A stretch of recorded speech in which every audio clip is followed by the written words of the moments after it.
Representative Schmidt, why did you co-sponsor House Bill 616? Because it's necessary. You know, we live in an age where we want to make sure our children have an appropriate education, and this bill addresses that.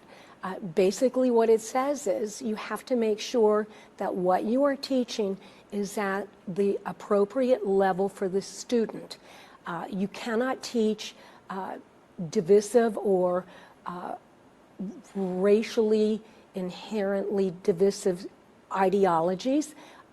You have to teach fairly, appropriately for all age levels. Who decides what is racially divisive and upsetting? That what you might consider that somebody else might not. Well, that's why Mike Lachek and I felt that the Department of Education, the Ohio Department of Education, would be the best folks to determine what is appropriate and what is not appropriate. Why not leave that up? I mean, you know, the Republican Party as a party usually wants government to stay out and want local control. Why not leave that up to individual school boards? Because we're seeing incidents that it is not working. The other is that you have to make sure it's age appropriate. And part of it is, for some concepts, you don't want them taught at kindergarten, first, second, or third grade. Those are concepts that should be in the home with the parent. Other issues may be able to be presented at the appropriate age level for the student. But when you talk about that, some of the age-appropriate concepts include family trees, for example, right? So I was talking to an educator the other day, and they said a lot of times kindergartners, first or second graders have family trees. How do you answer the question if a child has a same-sex parents and they're legally married, but they can't discuss that because of this rule or this potential law? How do you address that? When you're showing a family tree, do you have to get into the nuances of who this family is or what their ideologies are? These are my parents. Show the parents. Don't question whether it's two females or a male and a female. They may not even be legally married. You can have a male and a female not married. Why do we have to get into all of those little weeds at the age of 5, 6, 7, or 8? Kids don't understand it at that level. But they have questions at that level. If they have a question, you honestly answer it and you move on. But there are teachers saying even if I honestly answer it, that would violate the law as it is written. No, because it doesn't say you can't address a question. It says you cannot create a curriculum around that question. Okay.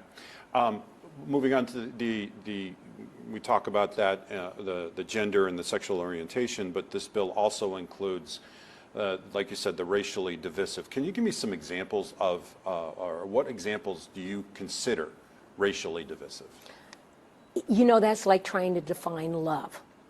What you want to do is showcase history, past, present, and possibly future, in an honest lens that doesn't have any biased interpretation on it. We don't want to indoctrinate our children. We want them to be educated. Understood, but there are members of the minority community who say that history has not been taught properly until now, and that we're not showcasing what they call institutional racism, or slavery, the real impacts of slavery, and that they continue to resonate to this day. How do you answer those criticisms?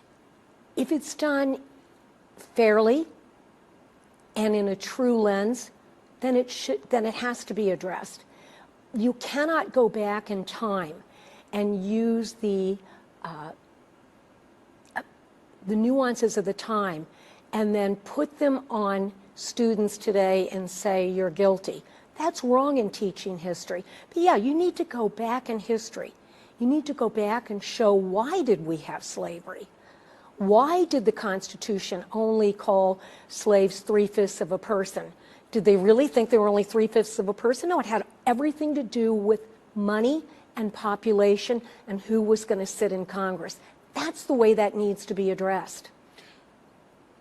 Going back to the sexual orientation and gender, those in the LGBTQ community also say that this would further marginalize kids from not being able to identify or speak out or speak about their issues, and therefore will create even possibly more bullying and mental health issues for those kinds of kids. What do you say to that? A student is always allowed to have an opinion on anything.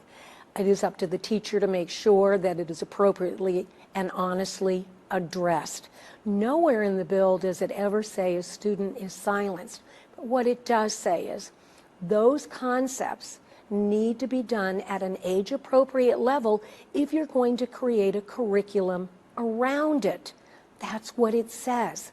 Are there specific examples in Ohio that you can point to say, you said that you wanted to, there have been issues at the school level, the school board level, and that's why the state needs to be involved. Are there specific instances in the state of Ohio that you can point to say, here, this is where it went wrong? I can't point to it specifically, but I've heard from folks across the state that this is what is happening in their schools. When you talk to the school boards, they don't quite put it in that way. But what we don't know is what is actually happening in the classroom.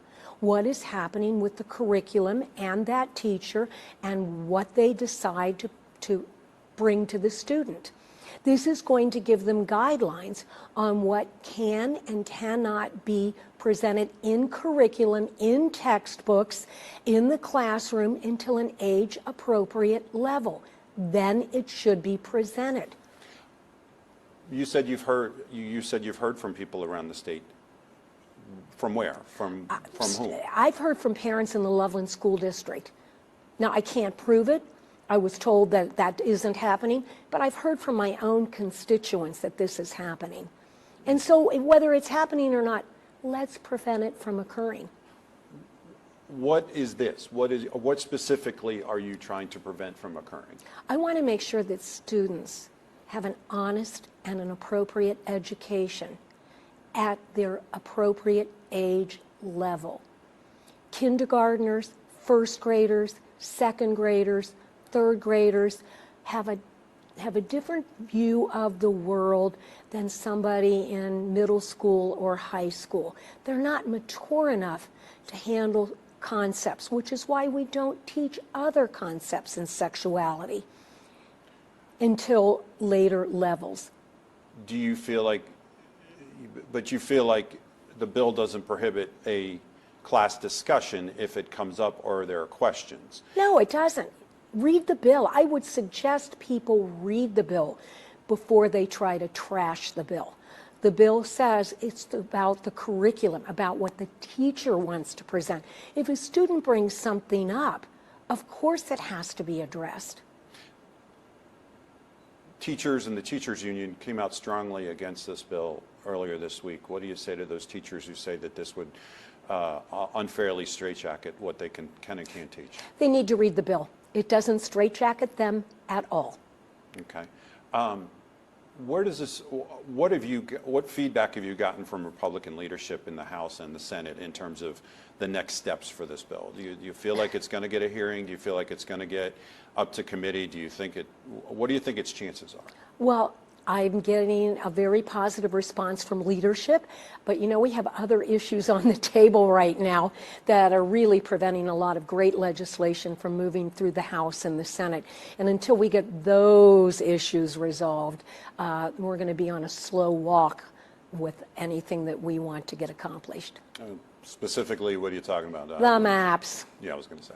It's the maps. I was about to say redistricting. It's the big boulder in the room. Okay. Well, I mean, it has to be resolved one way or the other in the next month or so, I hope. Well, so. April 20th is supposed to be the deadline. Yeah. But that's only the deadline for the federal courts to take on. So we don't know what is going to happen after that. You know, you got some criticism for your reaction to some reporters asking you about this in the State House. Do you want to explain what happened that day and what was going through your head? First off, I don't run away from anything. That's why I'm here with you. But what I was doing was my job. I was leaving a committee hearing that lasted longer than it should have to go to the Senate on a bill that I have been championing that was going to be up for a vote in the Senate. And it is my responsibility when I have a bill to make sure that when it is coming out of committee, it is not changed in any way, or if they have any last-minute questions. I was already 5 minutes late for the hearing. I have this person, I couldn't even tell you what he looked like, throw a camera in my face and demand my attention. Well, my job is to make sure my legislation moves through committees in an honest way and gets to the floor so it can address major issues in our state. This was not an eminent issue. That person who didn't even identify himself as a reporter needed to step back and wait. Okay. There was I think there was another reporter there from the NBC affiliate, a female, Jamie Ostroff, I think. I don't know if she identified herself or not. Where was this? Was this when I came out of the committee hearing? Yeah, it was. There were two different versions of the same video, one from one side and one from another. Wait, when I came out of Lorraine's committee? Mm-hmm. Because my assistant was texting me, you've got to get over here. And so I think it was Judge Shanahan that was speaking, and when she got finished speaking, I left the dais and basically ran out of the room to get to the committee, and I'm a fast walker. Yeah. And so the first person said, can't you give me a minute? And I said, no, I honestly can't, and went on. And then I got this camera in my face, and I had to get to the other committee. Why should legislators support your bill? Because it's the right thing to do. Parents really want this. You know, they've done some national polls on this issue, and people want to make sure that their children are being taught appropriately, and they also want to make sure that sensitive issues are left up to the parents until it's an appropriate age for the child to understand it in the classroom. In fact, there was a poll taken in Florida. 70% of the respondents, let me repeat that, 70% of the respondents felt that age appropriate was not kindergarten, first, second, or third grade for these sensitive issues. Anything else that I didn't ask that you want to add? No. You know, I suggest people read the bill. It is not what it has been purported in the press. We all have to be honest about issues, and I would hope that some of the press, not you, but some of the press, really had taken a look at the bill before they started down a path that is not even presented in this bill. I guess why now? Why now? I mean, it came out a week after Florida was the Governor DeSantis signed his bill. Lots of protests, lots of publicity. Why bring this forward now? From my perspective, I have been asked by my constituents for the last 6 months, when are you going to do something? And Mike and I were talking, and we felt it was the right time to do it. So this isn't, you haven't been asked by somebody else at the national level or another member? Oh my gosh, no. This is purely self-motivated. Purely self-motivated between Mike Loychuk and me.